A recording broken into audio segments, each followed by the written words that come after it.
So Apple Intelligence seems to be the big thing right now, with many people around the world talking about it online. But there is quite a lot of controversy around it. And the main thing that's annoying people about Apple Intelligence is the requirements of device. You see, if you want to use Apple Intelligence on a Mac or iPad, that's fine. That's an M1 chip or later, which M series chips on Macs are pretty common now.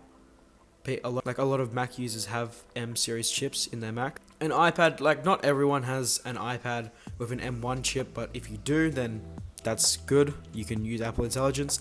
But the iPhone is where it gets kind of weird, because the iPhone actually requires an iPhone 15 Pro or Pro Max and later. A lot of people are saying, oh, Apple is forcing us to buy new phones and stuff like that. That actually isn't the case, surprisingly. Yes, it does sound like an Apple thing, but that's not really the case. As you know, Apple has partnered with OpenAI to implement ChatGPT into the iPhone. So if you ask Siri something and it's a more complex question, it will say, hey, do you want to use ChatGPT for this? And since there's so many iPhones in the world, I don't even know if OpenAI servers can handle that many requests at once, you know?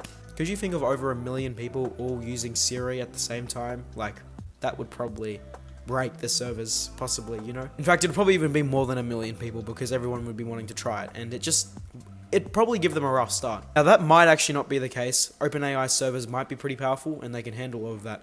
So, there's actually some other reasons. And this is what I'm more aiming towards. The base iPhone 15 doesn't have Apple Intelligence, and a 3-year-old iPad does.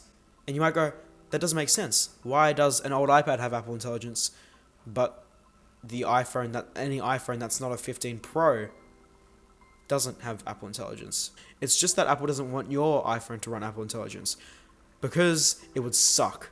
So the 2020 M1 Max can power it because they have the M chip, which does have the capabilities to be able to run Apple Intelligence really well. And the thing with Apple Intelligence is it is ran on device. Like, besides from ChatGPT request, it is ran on device. Like, your iPhone needs to process it. So if they were to put it on something like an iPhone 12, 13, 14, or even 15, it just wouldn't really work that well. It would be slow, it would be glitchy, it would be awful, okay? That's why we have 3-year-old iPads which have this killer chip in it. Even the M1 in an iPad, even though we have M4 iPad now, the M1 iPad is still over the top in most regards. It's still over the top, right? So it's not that Apple is forcing you to buy a new phone.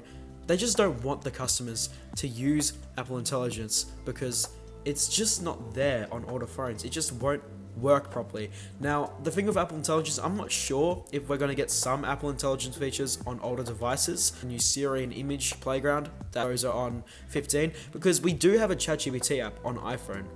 So they could just maybe they could make a thing to opt in if you don't mind maybe not having as secure of data, but Apple probably wouldn't do that.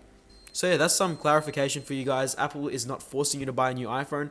It's just that Apple Intelligence probably won't work well on your device.